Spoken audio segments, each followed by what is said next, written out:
boom, boom. Happy Tuesday, everybody, and welcome to the Dr. Nick's Doctor's Orders live stream on this YouTube channel. My name is Dan C. Bearded. I am the co-host of this stream, and we are live every Tuesday at 1 p.m. Eastern.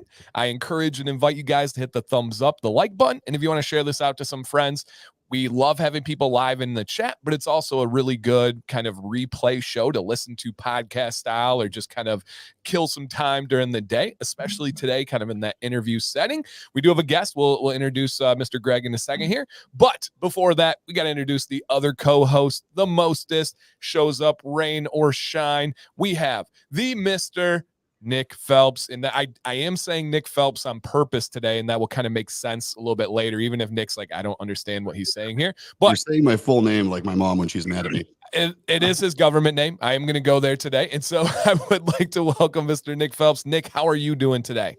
Doing good. I mean, I'm here, so I'm automatically a leg up from wherever the hell I was before, to this happening today. So doing great. It's like, I was just telling you, I had like the once every 6 month migraine creep up because, wait for it, this is really extreme though, guys. I don't want you to think I'm like wiling out over here and hurting myself doing crazy things, but wait for it. I laid on a couch wrong yesterday and it gave me a really bad neck cramp, and that turned into a really bad migraine in the middle of the night. Because that's what happens when you're 40, apparently, is it's not, you weren't chained up anywhere. You weren't like escaping like a buried 50-gallon drum in the desert and then like, boom, you're alive, but you hurt a little bit. No, just laying on the couch wrong, watching a show about someone being buried in a 50-gallon drum in the middle of the desert. That's how these things happen now. So here I am. You are officially to that age now. And dude, I guess so. I love how calendar-based your like illnesses are. It's like we can predict, like, okay, mark it down. About 6 months from now, we got a migraine. In about 2 weeks, you're gonna have your sinuses flaring up again. But you know what it is? I think it's fear and consumption. I think it's very much like what I heard you talking about beforehand. Like, you're not a hodler of stocks. You don't like the put it away, long-term diamond hands, hold on to it, don't check it every couple of days. I feel like the things that go, but you see what happens, right? You get a stock, you hold it, and all of a sudden your email is like, so-and-so says that this is the doom cycle for stocks. Sell now. And you're like, what the hell? I just bought them. And now it's like, I do that with me. I'm like, I haven't had a migraine in like 6 months. Oh God, it's due every 6 months. That's the cycle. It's like market cycles. I think I just do it to myself mentally. Straight up. Me with my seasonal like random depression. Sounds like dude.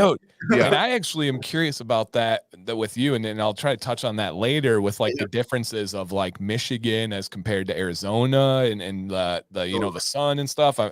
Unique challenges, I'm sure. But we would like to welcome our guest today. This is my friend Greg. And if you guys could welcome him, I'm going to put up a little scrolly at the bottom. This is a professional photographer, Mr. Greg. And we're going to get into his whole story, and you guys will have a chance to ask some questions today. Greg, how you doing, my man?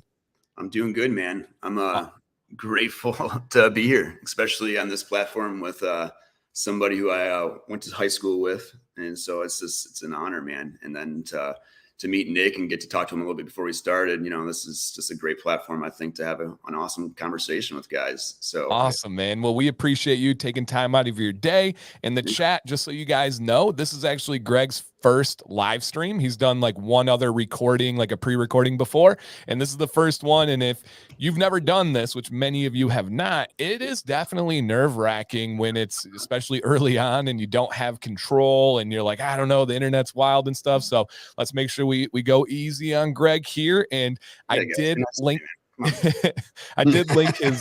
website in the chat, and I would also link his Instagram.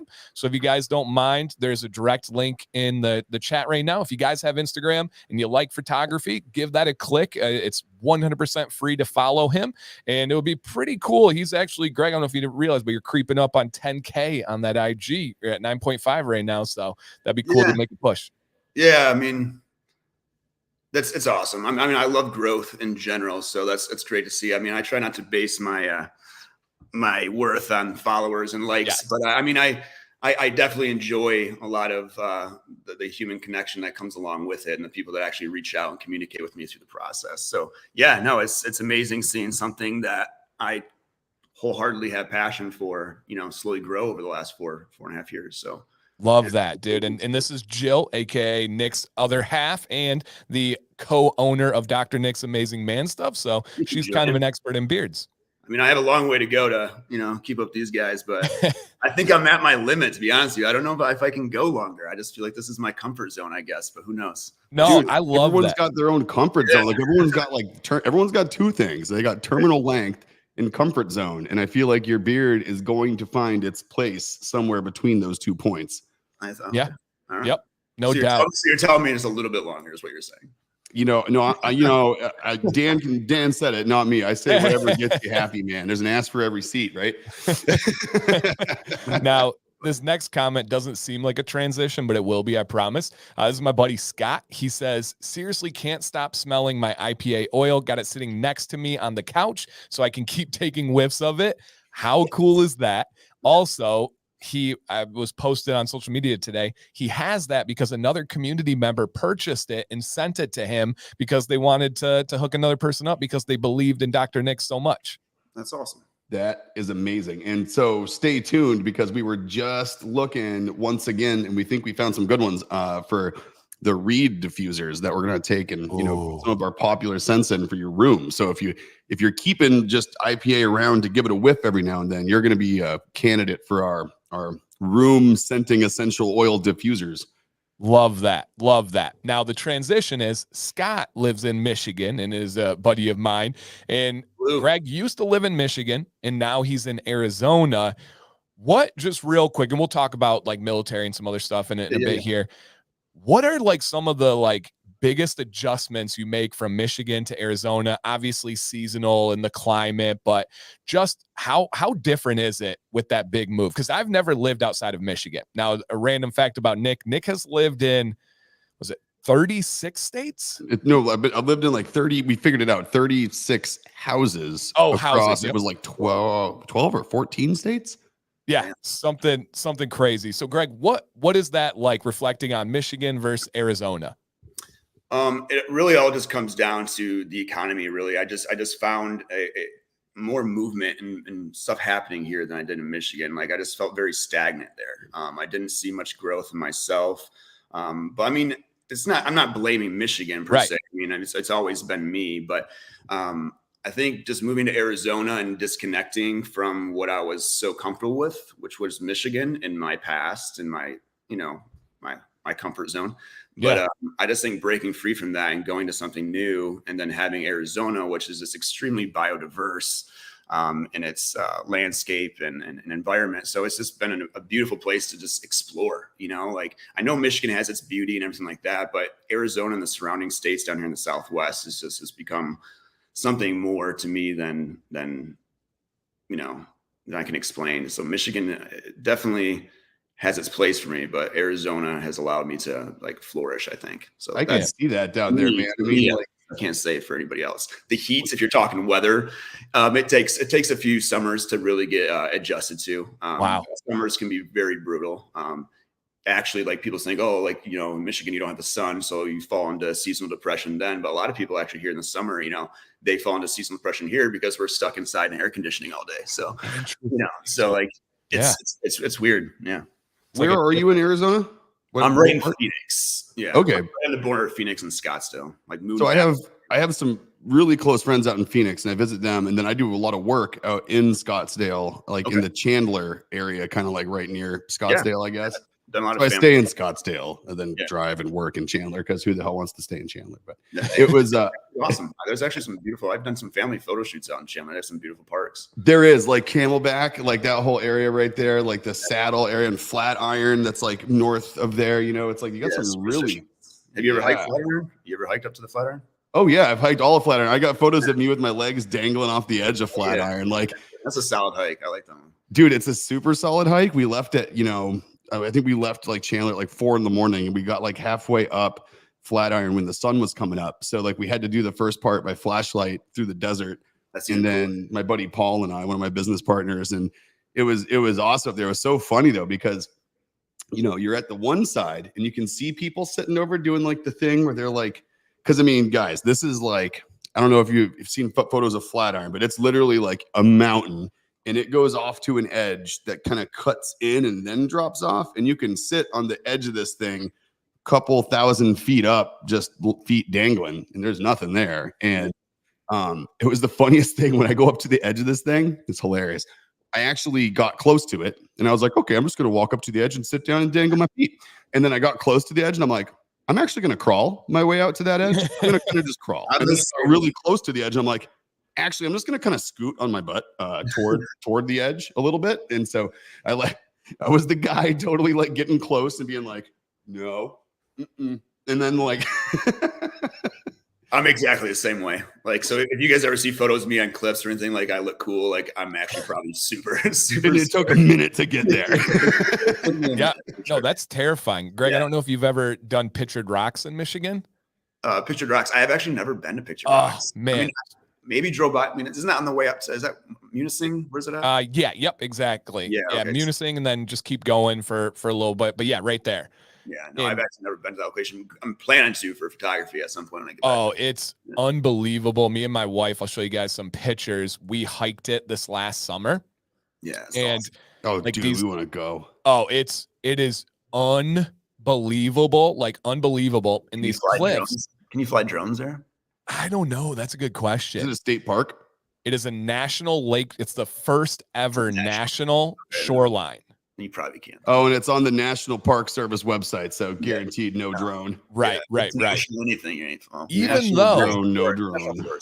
Yeah, even though there was just a Supreme Court case in this last year about flying drones for recreational purposes in national parks, because essentially they have rules in place about filming to make money, mainly set for like your impact on the environment, because movies have big crews and stuff. Well, there was a YouTube channel. It's one of my favorite YouTube channels. It's a travel couple called Kara and Nate. They were flying drones. They got hit with it, but they made the argument that they didn't have any more footprint than your normal tourist who takes pictures, and they won their case. So they're able to go into these national parks without having to pay the big rec fee and all this stuff. So kind of cool update that just recently happened.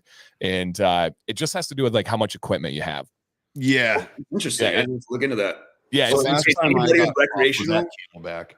So you're saying anybody with recreational now can fly? Or yeah, so there's probably more to it than what I'm giving, but they had like a whole deal where they like, why did we have to stop filming in national parks? And then they had a new one that came back and we're like, we won the case and stuff. And so it's pretty cool to see. But this one, so this cliff face is 200 feet up in the air, crazy wind, the strongest wind I've ever felt. And there's nothing like, we had never done we've done Acadia, we've done some other like legit hikes, but nothing like this. There's no, and this sounds ridiculous, I understand, but there's no rails, there's no signs, there's no anything. And you get to the edge and it's like straight up death, like just straight up death. Oh, and, yeah. And we did all the pictures and stuff afterwards. I didn't tell her before. I told Sam about 2 weeks before that a lady died while taking a selfie. She was by herself. She fell off the edge. Some kayakers saw her, tried to rescue her. She died at Pictured Rocks by falling off the edge here. My wife was so mad that I didn't tell her. Yeah. Yeah, that's like when I didn't tell Jill about Cadillac Mountain, like in Acadia. I brought her up the Beehive. Oh, yeah, the sunrise. I brought her up Beehive. Well, this is Flatiron, but I said either. But dude, I brought her up Beehive, and then the one that I wanted to go up was Precipice, and it was closed because condors were nesting. Which you're going somewhere good when it's closed because of condors. That's like, sorry, couldn't go today because of lava and pterodactyls. No big deal. But it's like pretty much pterodactyls. And then we got down and she's like, oh my God, you made it. And then the rain, God, like 18 people died up there last year. Wow, that's crazy. You guys you guys made it. No problem. And Jill looks at me and she's like, 18 people, what? And I'm like, well, you made it. So I guess now we're getting married. Like, right. I did a wedding elopement at the Grand Canyon in one of these lookouts. And somebody actually in the same spot where I did the photos with the bride and groom actually passed away just like a few weeks prior to that. I didn't tell them too, but they were troopers. Wow, that's freaky. And I feel like we go for stories for days, but random side story here. One of my best buddies, I taught with him for like 12 years, went out to Hawaii for his wedding and like the reception and all that. Went out on the beach. It was the day before the wedding. They were just kind of like messing around in the beach. The father-in-law to be, so the father of the bride, goes out, somehow a freak wave comes in, it folds him in half, and he dies from a wave literally on the beach of the wedding. Obviously a bad omen.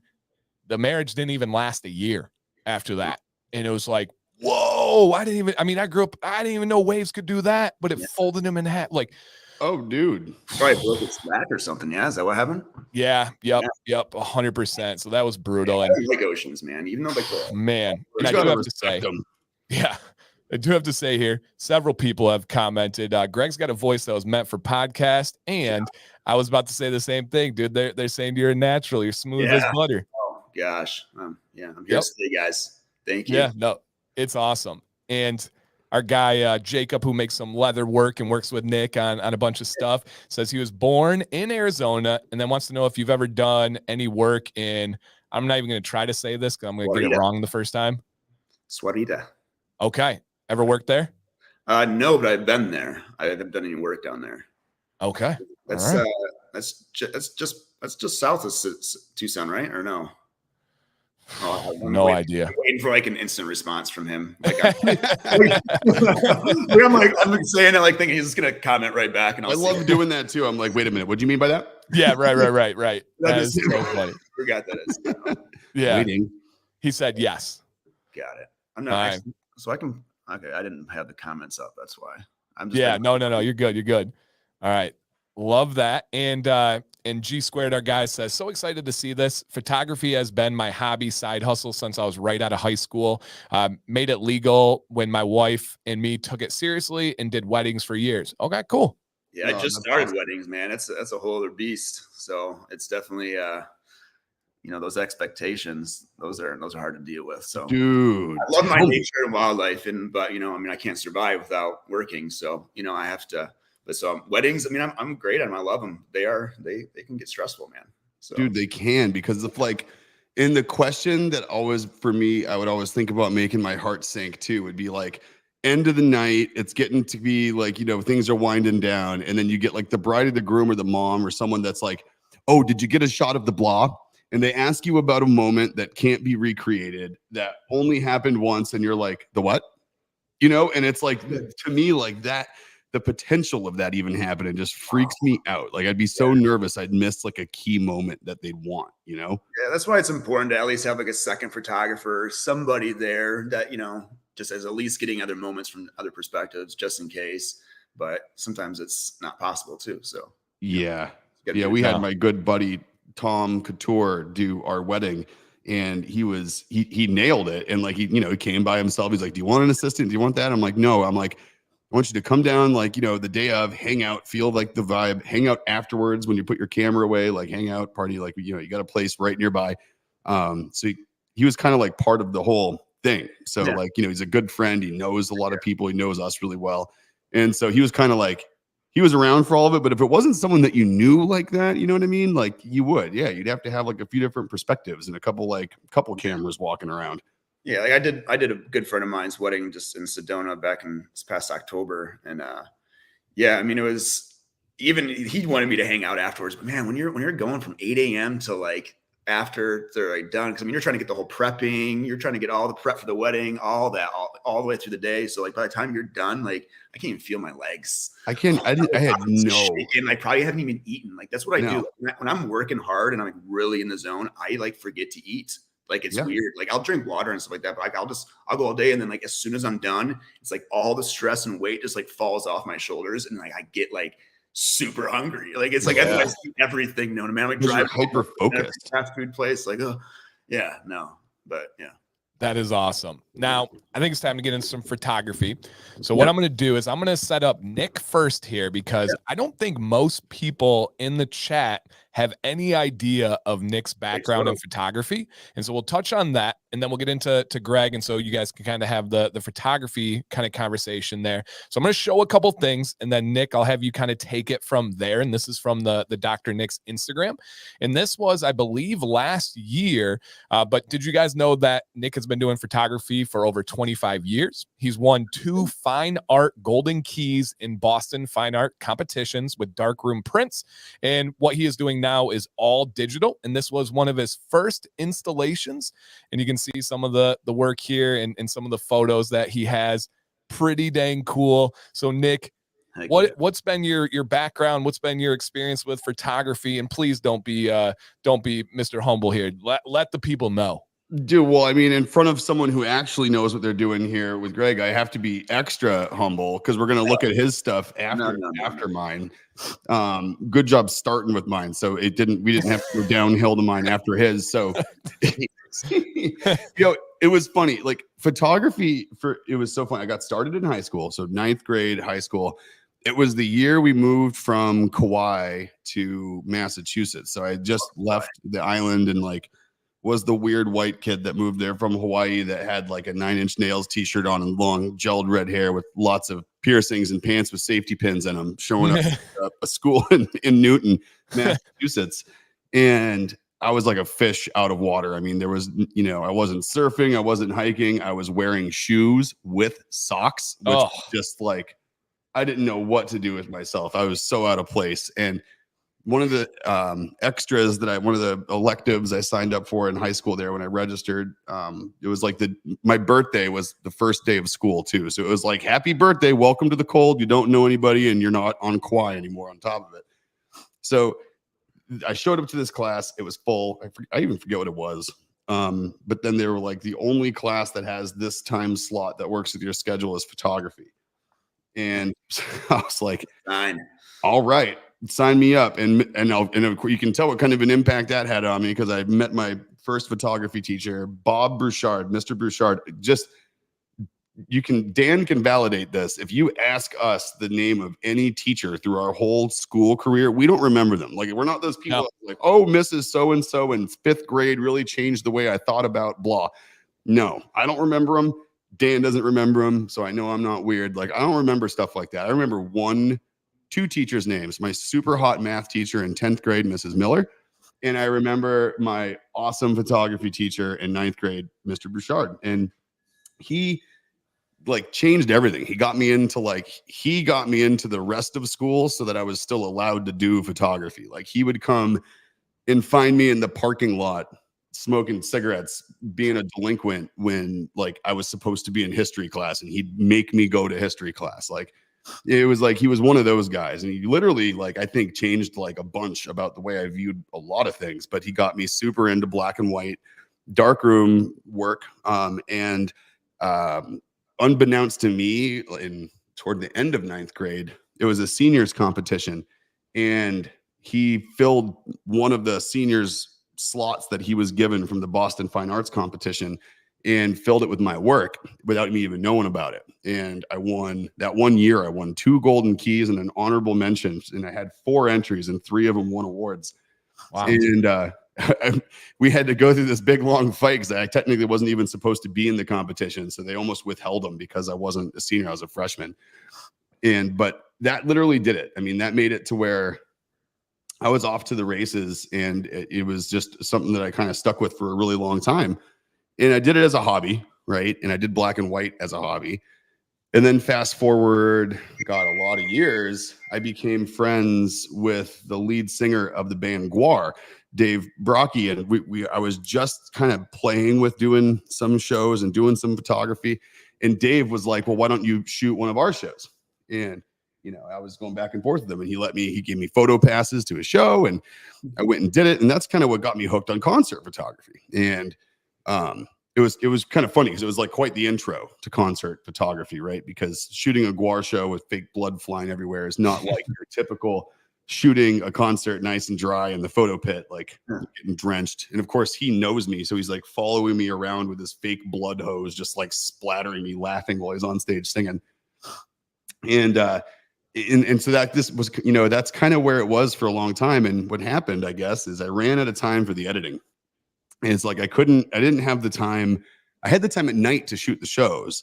But I didn't have time during the day with what I was doing with cybersecurity and everything else with consulting and with Dr. Nix. And it was just, I couldn't dedicate myself to timelines of doing that stuff anymore. And so it just got to be really tough. And so I kind of went back to being a hobby until it kind of reintroduced itself here as part of Dr. Nix. And then of course, being able to like think of it as a hobby. Now, once in a while, I do get inspired again to like just go out and take, you know, I like shooting landscapes, and I like shooting water, and I like shooting anything to do with, anything to do with nature, really, I guess. Finding cool patterns and architecture is another thing I like to do. And my most recent one that came out really well, that actually ended up with all of these installations done in Plymouth, was I got this random idea to say, like, okay, what if I just did a cool bunch of black and whites with single light sources at night? Like, what if it was single light sources, extended exposures, or just using a mirrorless camera and having the advantage of being able to crank up to like ridiculously high ISO and be able to make a beach look like daytime at nighttime with the moon. Oh, yeah. Stuff like that ended up kind of just sparking it again. It kind of comes around, I think, when you need like a creative outlet. And that's where my brain kind of defaults, I guess, is black and white, sort of moody photos. Whenever I need to like get my brain cooking, Yeah. That's it. I mean, that was it. That's what started it. And that's kind of what it became now, is like this really cool, just no pressure, stress relief. And I get to kind of dabble where I want and not have any pressure on it when I don't. And it's one of my default modes, I think, in my brain because of the long history with it. That's so cool. So cool. And Greg, we'll get into the gallery side of things next here, but what about you? What about the photography journey? Like, how'd you get started? And then kind of for people that don't know your work, what do you do? And anything you want to share on the photography side? Yeah. I mean, photography is one of those unexpected turns in my life. Like, I mean, I've always enjoyed photography. I as well took a photography course, a film course in high school, where we used the black room and stuff like that. It was something that was offered at the military boarding school I went to my junior and senior year. So that was like my first like intro to it, like getting you like finding like the interest and like the creative aspect that Nick was talking about, that I found thoroughly enjoying. So I just took that and then forgot about it for that's when I was like 17, 18 years old, and now I'm 38. So it's and so yeah, it's been a long time, and I just picked up photography again only 4 years ago. So, oh wow. There's the pandemic that did it for me. I was a sales director in a hospitality company in Scottsdale for many years, also managing and stuff like that in the hotel industry, but always through that whole time, and even before the military and all that stuff, I was hooked on narcotic pain medications. So like, I just really didn't have I was like stagnant in life for many, many years. And then when the pandemic hit, it kind of just opened the door for me to, I was furloughed from my position, I should say. Oh yeah. And I was given the opportunity, and I took the opportunity to go to rehab during that time. So I got clean off all that nonsense at that time in my life. And since I was stuck home with my kids during the pandemic, and my wife was working full time from home as well. So in order to give her space to actually think and work, I would take the kids out of the house during that time. And I would constantly go down to Tonto National Forest, go watch the wild horses, all that stuff. And, I'm taking photos on my phone, and my wife's like, man, you take really good photos. And I'm like, yeah, I should probably just end up buying a nice camera. So I ended up starting out with just a simple Nikon DSLR camera that I went out and bought. And I want to say, like, I just swapped out my addictions. Like, literally, Yes. I went from like pain pills, not knowing exactly what the heck I wanted to do with my life anymore. Like, I was just completely lost. And then like, I found this thing that like I liked, and like it sparked like this fire in me, and it's just taken over. And like, that's all I do. Like, I think a lot of people think like, oh, like Greg just takes pictures now. That's cool. Like, but like, it's literally like all I do.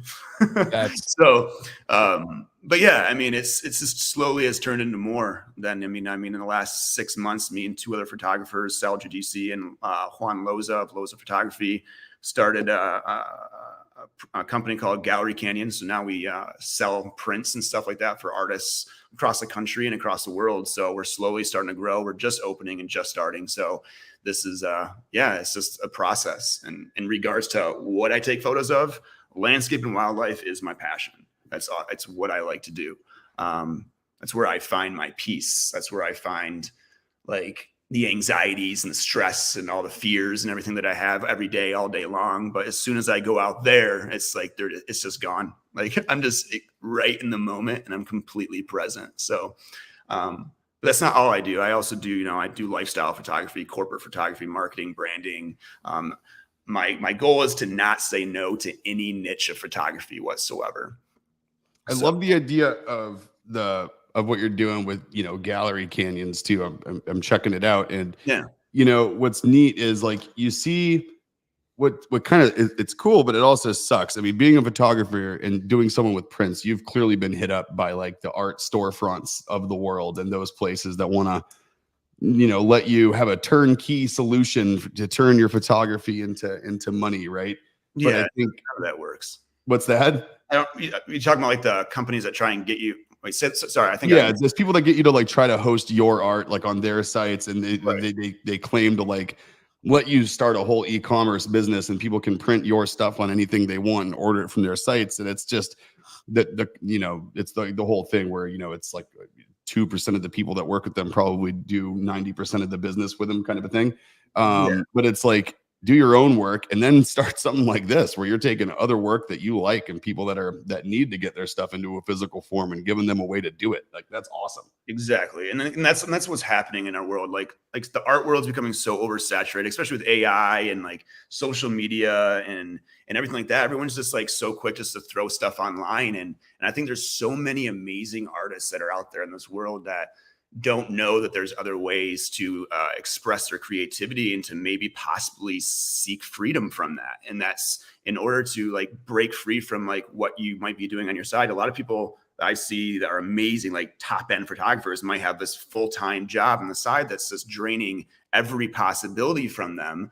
And they don't understand that there is a way to take your creativity and to make something for yourself that you can literally just survive off of and live free. So it's just, yeah, I just think art is, an expression of self, and it can lead to way more if you just believe in yourself. Do you feel like a lot of people in that light, do you feel like a lot of people when they're working, like say you were, right, sales director job in a hospitality space, and then they happen to have this passion they find and they happen to have something they're good at, do you think one of the things that prevents people from moving and like really taking like this swing for the fence kind of approach at pursuing like the passion side of what they're good at?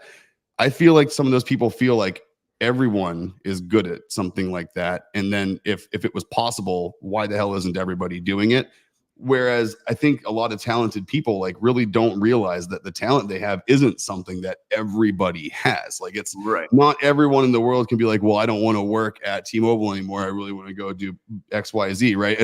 And everyone who does work at T-Mobile that feels like they have like this retail job draining them and they want to go do something more, they're like, well, I mean, everyone can obviously, draw this amazing art that I draw of like, these plants out of charcoal. Like, clearly everyone can do that.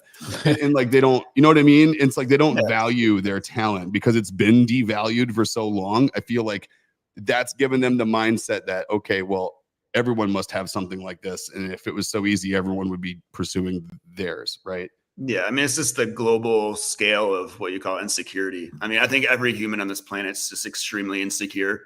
I don't care who you are, like even if you're at the top of the echelon or whatever, like you have your fears and you're scared. So I think just a lot of people just have self-doubts because that's all they're surrounded by, like the energy that's in their life, how they've been raised or what, like it's just always been choose this path, take this path, and it's like we've never really had the balls to just say, I don't want to do it that way. I don't want to do it my way because this is how I feel good with myself. Like, I just know like a lot of people will just go down a path that leads them towards, something else instead of, fulfillment. So, yeah.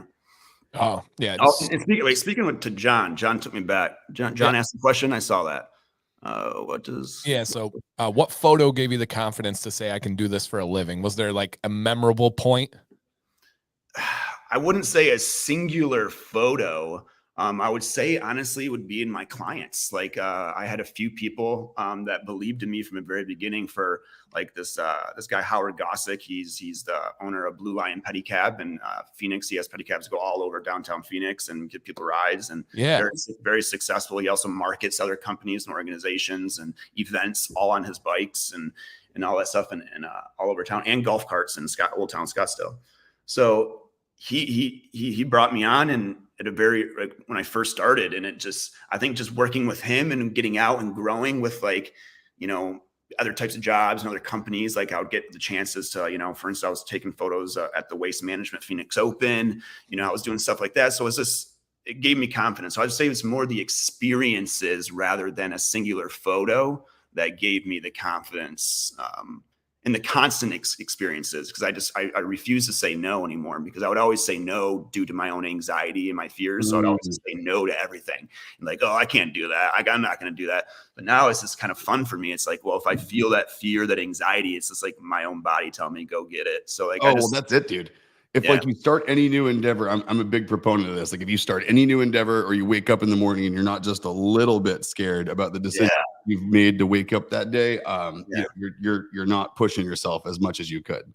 Yeah. So I feel like that's just, for me at this point in time, it's just my own fears and my own anxiety are my driving force. And the experiences in my life in the last 4 years have helped evolve that to what it is now, I should say. I love that. Absolutely love that. And Nick has actually told me that fear thing for years now, ever since I knew him. And I was at a transition point in my life and leaving teaching and stuff. And he's like, if you don't wake up a little bit scared each day, you're not doing it. Yeah. And it's like, you're not living, man. You're definitely not pushing any boundaries. If you wake up every day and you're like comfortable and there's nothing where you're like, oh, how the hell am I going to do that? Yeah. Like, to me, it's like, that's just, you know, getting too comfy. Yeah. And kind of to wrap it all up, but also get like kind of Greg's perspective on this topic of like that transition and what gave you the confidence. Greg and I grew up in an area where there was like kind of two routes, and it was really the only things talked about. One was General Motors. Our parents' generation and our grandparents' generation in the Flint, Michigan area, you go to high school and you get a job at GM, you work your butt off, you have a retirement, then you die. And you live this like middle-class life. You do the same thing every week. You live for like one vacation a year, TV dinners, you know, like that was the life. And then the only other option I knew was you go to college and you get a job with that degree. Like that was literally the only thing that was told to me all through high school, all through middle school. And I really can't stand when people are like, student loans, you took those, you need to eat them and do like I do and paid them off. Man, I signed up for my student loans when I was 17. And I literally did not. Yeah, I literally did not know there was another option. This was just what you did. You just went to college. And like for me, I went to college. I became a teacher. I got a master's degree and I got a second master's degree, because that's what you do, right? You're good at teaching. You become a principal. You become admin.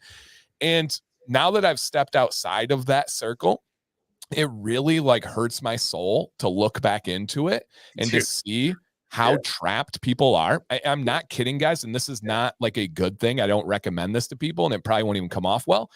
Everywhere I go, I see people working jobs that they dislike, and they don't know any otherwise. And I feel bad for them. Like I genuinely am like, I feel bad. And what I love about Greg is what Greg said about his gallery. He said, I'm trying to show people you can survive by doing this. And that's the key, is we get so caught in numbers, right? As a teacher, my first 5 years, I made $37,000 a year. Crazy. But if you became a principal, you'd get $97,000 a year. So in my mind, it's a no-brainer. You make more money, you go get that. Yeah. But in reality, you now don't have summers. You now don't have evenings, because you have to go to every sporting event. You have to go to every school function. You got to go to all these things. But on paper, you made more money. But then in reality, it's like, are you actually better off doing something you enjoy more and make less and have more freedom? And the answer is yes. Like seeing both sides, it's yes. I don't know if you went through that same kind of transition, especially coming from where we came from, Greg, but does that resonate? Do you know what I'm talking about at all? I know exactly what you're talking about, Dad. Okay. And that's like why I think I agree. Because I mean, I feel like we're on the same path. I mean, you started your journey way before me, and you know, it's just, I mean, I've watched you come up, and it's been inspiring, man. And I think that's been my biggest thing, like coming from a town like ours, where I think like ego is like primarily like everything to everybody, like everything. And it's such a little like bubble. Yeah. And it sucks because it controls you to a point like you don't. I don't know. I got goosebumps because that's what I live, dude. That's what I live, is that whole thing. You're right. It's so strange, and it's so like controlled. And when you break out of that, it's like the wildest feeling. And like when I see you, I have just the coolest source of like secondhand pride of all time. I'm always like talking about you, posting about you, and it's not even like we were the best buddies or hung out stuff, but it's just like I see what you're going through, and I'm so happy, and it's just so fun to see people kind of going through that. Yeah, and it's crazy because I think for a while it took me a while to realize that I too am just like everybody else. Like I too had an ego, I too, struggle with insecurities and all that stuff. But, eventually, like I learned grace, and compassion. Like that's what I'm trying to, I mean, I shouldn't say I have it all figured out, but like the grace and compassion thing for me is like really big. Like, for instance, like I removed like hundreds and hundreds of people from social media, right? Like it had nothing to do with any of those people. Like it had nothing to do with them. It had everything to do with me because I'm the type of person that gets insecure and I overthink and I overanalyze situations. So like that's Nick, yeah. So like I would like see people on Facebook and I would for some reason invest my emotional time into what they're posting, right? So like it's not that like I dislike the human being. It's not like I don't want anything to do with them. I want the best for them. I just needed to narrow my life down so I could focus on me, right? But when I did that, I started getting a lot of a lot of pushback from people like, well, why in the hell do you think you're better than me? You just like, just because you got followers now and blah, blah, blah, blah, blah. You're just like removing me from your life and you think you're better than I'm like, no, man, like I'm struggling and I want to figure out me. So I need to focus on me. I can't think about the people I went to high school with anymore. I'm sorry. Like, that's just the end of it. Like I have to focus on me. And I suggest you all do the same. Spot on. So, yeah. Anyway. Nick, you're muted, Nick. Oh, there's a lyric that's literally always stuck in my head that speaks exactly to that. And for some reason, there must be a bunch of them that stick in my head from this guy because I brought him up like 20 times on stream. But Aesop Rock, he's got a lyric that says, you called it losing my way. I called it leveling up. Yeah. And it's like the people that don't move forward sometimes are going to be like, dude, you losing your way, man. You're losing who you are. And it's like, no. You're watching me become who I am. Yes. And that to you is scary. And that's not my problem. That's okay. Yeah. Like it's so funny. Like I have like my private Instagram, then I have like it's this crazy amount of love I get on my my photography page. Right. When it comes to like my family and friends, it's just silent. Oh, still to this day, I say all the time, like I love my family stuff. Still to this day, my own parents have never asked me how my career is doing. Yeah. Let that they don't understand it. They don't understand what it is. They think they see. And my dad's the same way. My dad, I love my dad, my parents to death, but they feel the same way. Like I just don't think he understands what I'm trying to accomplish here. Correct. So, you're just on your phone and posting pictures, and that's gonna make your life like okay. What? Like pause on that one. Let's talk about this. This goes right into what Dan was talking about before, and we're right now going to extend this into a 2-hour-long stream. So, like, okay, it's a big question, but we'll keep, I guess, short. There's a reason why I went and did what I did super early, going to work for, Department of Defense, Homeland Security, and Cisco way back in the day when I was like 17, right? And here's what it was. We were sitting around in Newton, Massachusetts. And I remember it. My dad had like, for some weird reason, a week off of work from the, Marriott in Boston he was working at.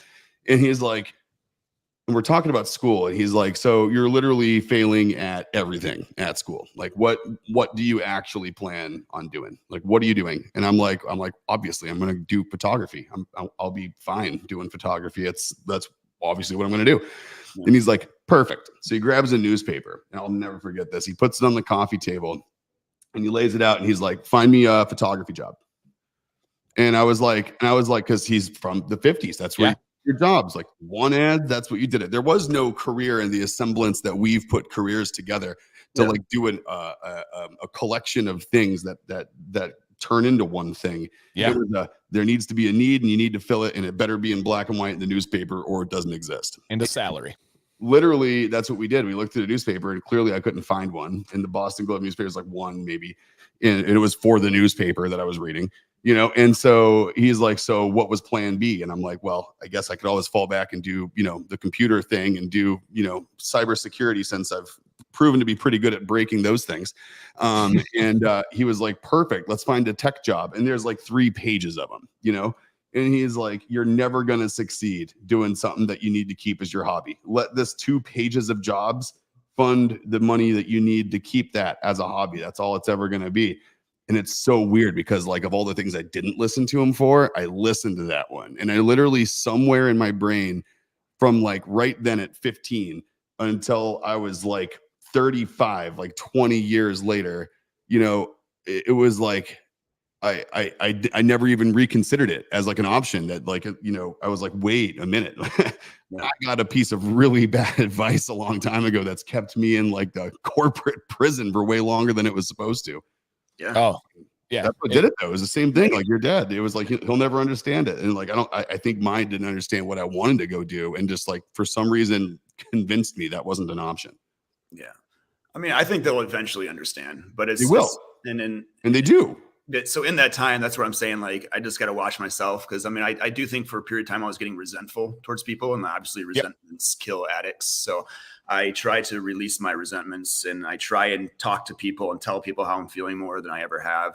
But yeah, I think, they'll eventually see. So it's just funny though. Like Dan was saying, like the old school mindset that got you to believe like these are your 2 professions, take your pick which one, and you got to go to college for one and not for the other. And this is what life looks like. It's like, it's crazy that the coloring book of success in life has literally no lines in it anymore. Like there is no more coloring inside of someone else's design like we've had to do for so long. And now it's completely okay to start with a blank piece of paper and make it up. Dude, that was a bar, Nick. The coloring book of life no longer has lines. God dang, dude. That's a bar right there. I was envisioning that statement. Same. Dude, I don't know where the hell that came from, but I'm really glad wherever that floated in from, I'm glad I butterfly netted it out of the universe. And I mean, it's true. Jill, please text me that quote, because that's going to be an IG caption for Dr. Nix in the near future, because that's so true. And to kind of combine kind of the last thought on this one, to combine these 2 comments here, Jill says, and God forbid you actually enjoy what you do for work or career. And then Jason said he turned a side hustle hobby into a career in business, and he recommends it. With this change, right? Change is difficult. As you said, our parents' generation, you saw a job, you knew how many hours you needed to work, you knew your salary, you knew your benefits, boom. All of our jobs on the screen right now, we have no idea what we're going to make next month. We have no idea what we're going to be doing next year. Genuinely no idea, but we all know we're going to do it. We all know we're going to make it. I'll just say I haven't made over 30,000 last year. So like I'm still waiting for that. I mean, it was starting at nothing, but it's so I mean, if people think I'm just like floating in the dough right now, you're crazy. Exactly. Like my business debt right now is crazy. That's why I'm getting ready to relocate, clear off debts, and start fresh. You know, that's sacrifices, man. I'm literally getting rid of my home that like I love and like I have pride in, but like my growth is more important than this house. So yes. Yeah. And it's so huge. People, and the house is just a thing, man. You know, I get it. That's what it is. And just like it says right here, everything is nothing. Yes. And it's just all those things, dude, are just things. They are like the experiences and the growth you're going to feel is all the things that you're going to be, you know, physically attached to aren't going to matter in a year, 2 years. Absolutely. Love it. So I saw somebody say like they have like a mom, or they have with one spouse working in a family with one spouse working a 9-to-5 job is tough. Yeah, no, totally. Yeah. I get like trying to make the transition is extremely hard. Like that is probably the hardest thing you'll ever do.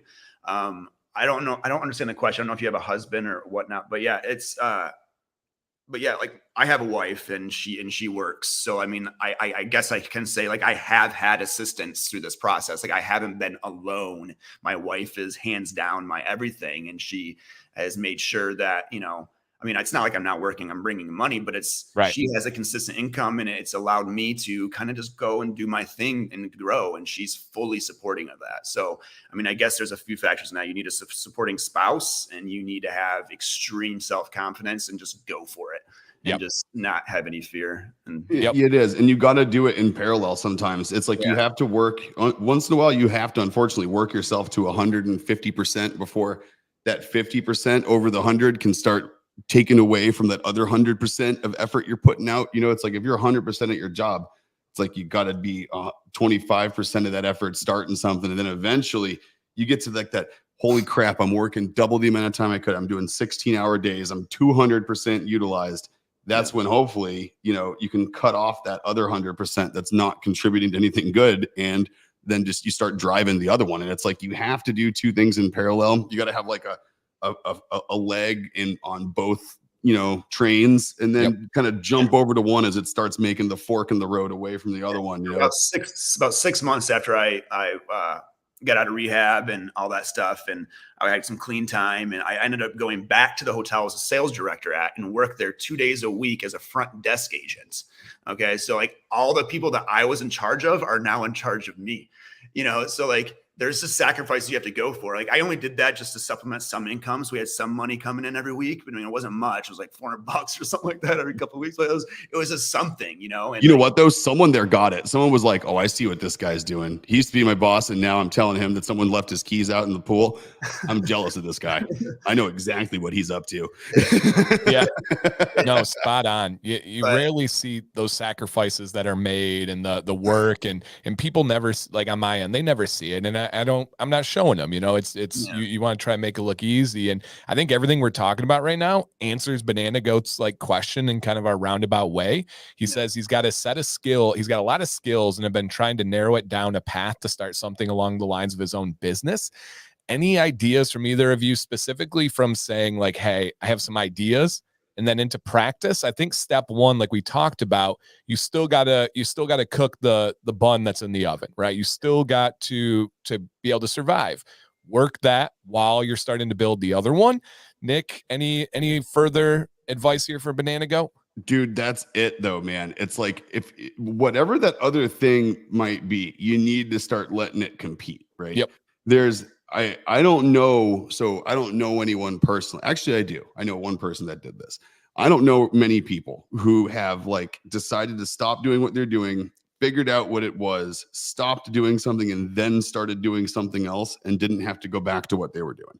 Right. Like to me, it has to be a parallel path, and it's got to be something that literally monetarily, I mean, we're all at the end of the day, right? Passion's great, but at the same time, most of us need to be a little coin operated, right? Yeah. And so once the thing that's in the parallel path starts putting in as many quarters into the game as the thing that you're trying to break away from does, you know, one, it financially might be impossible, but two, you might put so much pressure on it and it might feel like failure to the point where you give up.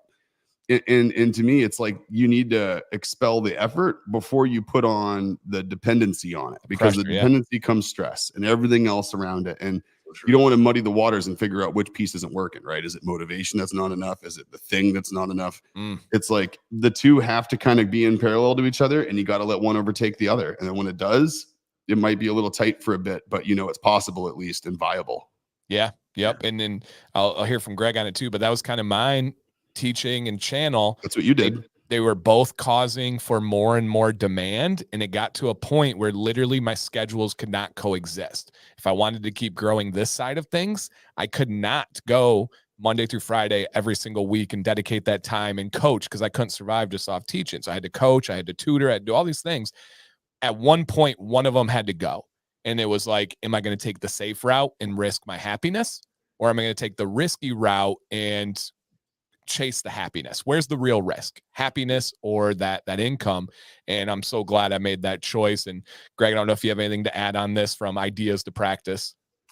Practice patterns. Patterns are huge. Like, I mean, holy crap. So literally every single day, like I'll talk to myself in the mirror for like 45 minutes. Like I'll just talk myself up, and I'll talk to myself about how I'm feeling and everything like that. Like I'm talking to a therapist. But that's just one thing I do. The other thing is I envision the goal. So like I will think of the total outcome. So like, even if it's just like the most insane vision you could possibly think of, right? Like, oh my gosh, I'm the Nat Geo photographer of the year, right? Like I'll envision these thoughts and I will obsessively think about them and then apply forward action every day towards that thought. And I can't say that that's what's going to happen, but I can say that like I can see growth in my work and in my path and in my life. I don't know where any of this is going. And I think that's the greatest thing of it all. Like, I don't care really if this turns into anything bigger than what it is now, right? Like, I'm happy right now. I mean, do I want it to grow? Of course, but like, I'm not expecting it to. And I think the fact that I can at least envision it, I can feel the feelings of it happening, and I can put forward action towards it. And every day, I think it's just going to slowly evolve into more. And I think that's just how most people should act, instead of having all these like preconceived notions of how their life should be and how it should look. Instead, you need to just kind of just figure out what you want and just do it. Oh, yeah. So, dude, that's absolutely, dude. And you need to blur the lines, and you do it based on what you just said. You do. You need to blur the lines between being delusional and being a visionary, because I think people think that like these visionary people like started off as visionaries. No, they didn't. They started off as completely delusional, and everyone thought they were nuts. Yes, that's everybody in my life. Everyone, like, I can see it. People think I'm crazy right now, and like Yes. I've lost like a lot of my friends have stopped talking to me. They just stopped talking to me. Like you're both gonna be in the piece that I'm working on writing, and it's called Innovation is Lonely. And the reason I call it Innovation is Lonely is for that very reason. It's because the people that don't believe in you think that you're crazy. The people that are staying behind are going to say that you're crazy.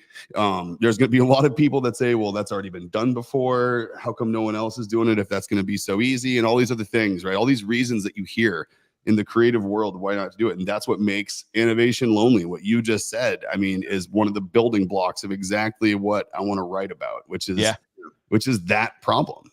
Yep. And finding that inner voice is so important, and making it relative to you. Like, I have those same talks, but in a much different way. I am a fired up, competitive bro, and I'm okay with admitting that. Like, the coaching, the sports side of me allowed me to release the like, let's go, like, guy in me. And now that I don't have that, it has to shift somewhere else. And this is like I actually put a little story about it today.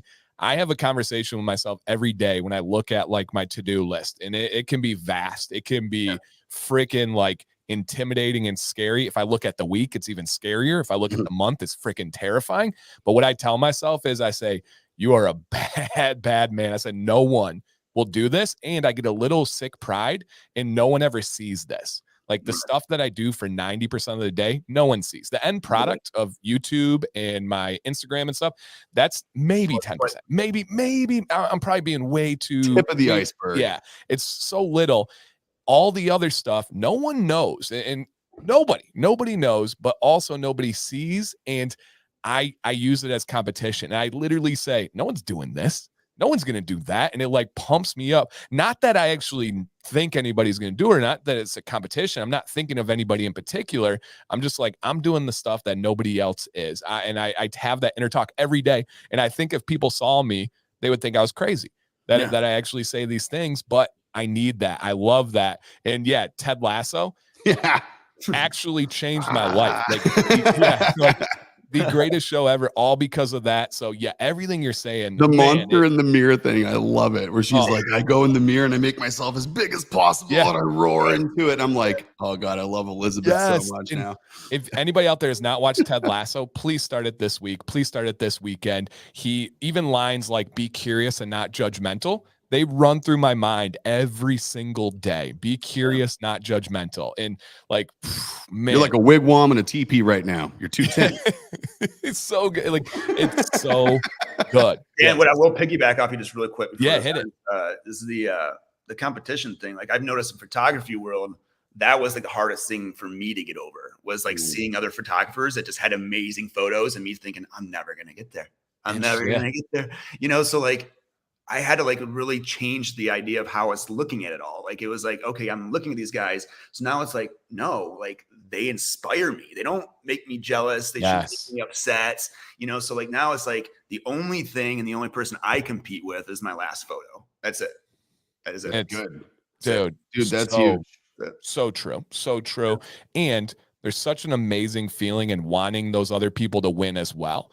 Knowing that there's enough room on top of the mountain, and if they get bigger, the only chance it can do is benefit you. Exactly. You know, and it is. Yeah. I have two things. One, we need to have Greg back on so we can talk about photography. Yes. Yeah.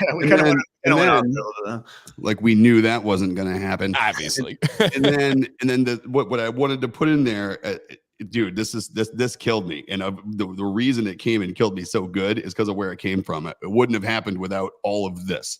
So hot ones last week, Little Dicky. Yes. All right. Greg, we have, we're working with our buddy on some cool, ideas here that makes Sam's sauce, that makes hot sauce. And he's the second slot on Hot Ones. So we're checking out his episodes that he's on just because I want to, show the love and see what he's up to. And so Lil Dicky, rapper, is on last week, and he's talking about the show, Dave, and his career as a rapper. And he said something where I literally paused the damn TV and stood up and like shook my head and like looked over at Jill, and I was like, uh-oh. I was like, that was it. And I think he probably already knows what the moment in that episode was. And that's when he said, my ultimate goal now in life, being at where I am, is I want to separate my success from my happiness. That's a good one. And he's like, I don't want my happiness as a person to be predicated on my level of success as a professional. If I could just let the two stand on their own, I think I would finally be where I want to be. And I literally was like, pause, like, holy shit, and stood up because I was like, dude, that's it. Like, at the point I'm at, the point you're at now, like, our passion has driven this, and we've always measured our happiness on our success, because when we're successful in what we're doing on our own, it makes us happy. But then how do you finally get to a point where you're not complacent, but you're satisfied, and you're no longer basing your happiness meter on the success meter? Like, how does that move up and down without impacting this? And I think, if anything, I think that's the mystery we're all trying to figure out. Yeah. And Greg said it earlier, right? When I mentioned his numbers, he was like, that's cool. And I love that he didn't completely dismiss having bigger numbers, because with more success on numbers, you get the residual benefits outside of that. More people communicating with Greg, more stories shared with Greg, right? More inspiration that Greg gets to view. But you're so right. And I would bet I am way more guilty than the other gentleman on the screen of attaching my happiness to my success. And Greg, another thing that you said earlier, that I do it though. So okay. All right. Yeah. I mean, I do it. So I know there's work. There's always work, man. Yep. But you said earlier that you just traded addictions. I have as addicting of a personality as humanly possible. Luckily, fortunately, I never put it on something destructive to myself. And I don't know how, I think it was sports that kept me out of a lot of things. But I went from things like metal detecting. I spent years in every day researching out. I mean, I was fully addicted. Then I shifted to Pokemon Go. Yes, Pokemon Go. And I was obsessed with being like the greatest Pokemon goer in the world. And as a result, I was walking like 10 miles a day, which was really cool. And then it shifted here. So to hear you say you shifted addictions, yes, that's my soul. Like, I feel that so hardcore. Good, man. And it's okay. Yeah, it's okay. Yep. It's a positive addiction. So that's yep. Exactly. So yeah, we'll talk, but we have to have you back. I've got some questions saved. And is it all right for people to reach out to you on that Instagram page if they have some? Absolutely. Yeah, absolutely. Awesome. So guys, I have linked his Instagram. I have linked to his website, his gallery, and everything. And we will absolutely do I had warned Greg about like what we want to talk about. I wanted to talk about the entrepreneur side, the life journey side, but a fully technical photography one between these two, because I got nothing to add to that, would be a really cool stream as well. And I just want to talk to Greg more, so that would be fun. So yeah, we have people here that have questions about gear and all kinds of stuff, so we got to do that. Yeah, we will for sure. Yeah. All right. So Greg, my man, thank you so much for giving us this time. Thank you for coming on here. Like I said, I know it's not easy to make that jump, but hopefully we're already over an hour. Hopefully you realize like this goes so fast and it's so fun. You guys made it easy. I appreciate it. Awesome. So any last things for the people where they can find you, or anything to leave them with, Greg? Just check out my Instagram, Greg Conn Photography. We have my website, gregconnphotography.com, and then gallerycanyons.com, where you can find my art and a bunch of other amazing artists' artwork as well. If you are in the market to make your walls beautiful with a connection piece that actually has human connection instead of just an art piece from your big box store, go check it out. Love it. Killer. And I'll send everyone off with this. I'll send off everyone with someone else's comment, because I think it applies to a bunch of people who had questions. JT Steve, I did not miss what you said, saying that you said we gave you the inspiration to start your own business and that we were a big part of that. So I didn't miss that. But you said something at the end that I definitely don't agree with, and I'm going to fight you over. And that is, you'll let me know in a year how it went. I don't want to know how it went. I want to know how it's going. Yeah. And I also want you to not put any flag in the poll where you got to say, like, if it's not working by this time, it didn't work. Yeah. Get rid of it. Get rid of the calendars. Get rid of the squares. Get rid of all of it. Just put it on the wall. It has no distance. Tell me how it's going, not how it went. And then we can keep up on it and keep it going. And with that, everyone keep it going, man. That's all you got to go do. Stay amazing. Keep it going. We'll see you here next Tuesday, and we'll keep it rolling. All right, guys. Have a great day. We'll see Greg